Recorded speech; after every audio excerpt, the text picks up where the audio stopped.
Now, PTS, which is what we define it as, we made that a household word, meaning the Vietnam Veterans of America made PTS, post-traumatic stress, a household word.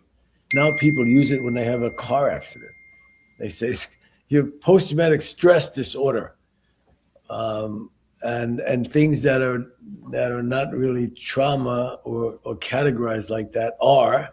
It might be an insurance company word, but I'm not sure. The phrase is taken from us and used for other reasons. But I don't call it disorder, post-traumatic stress, until the psychologists got a hold of this from the major universities, meaning the Ivy Leagues, and they wrote about it, they studied it, and they said they have post-traumatic stress disorder. They called it the D, so PTSD, which I still disagree with. But we don't have a disorder. We're warriors who did what was asked of us beautifully and came home to a nation that couldn't understand us. And if you didn't have a family like mine, you had trouble. So post-traumatic stress is hard to define. It has 1,000 faces. It's a hero with 1,000 faces. So it could be emotional or more. It could scramble your brain so that your anxiety is so great, so deep that you can't think correctly, or you're so nervous from your anxiety that you don't feel right with anyone, and you feel opposite or apart from them. Where's another veteran? I need to talk to somebody like that. You have that kind of a feeling.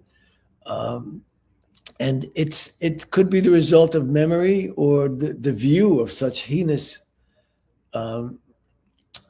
events, such things. War is about the destruction of people and property.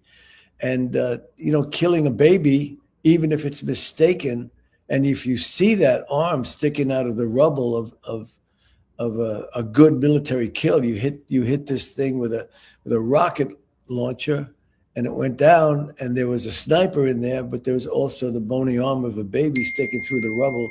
That'll stay with you, and it'll stay with you. It could show up when you're 55 at a barbecue, and you got a hamburger in your hand, and there's a child there, and you see the little Izod shirt, the little elbow, and it reminds you of, oops, that.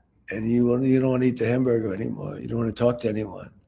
You need to go to God for that one, because a good military kill is not the same thing as what the moral structure that we have, especially if you believe that life has a sacred base.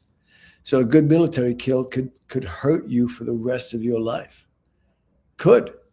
And not all of us are alike. So PTS is an issue that needs to be looked at carefully, psychologically, materially, socially, and warrior-like. You have to look at these as warriors who are now back at a place of peace.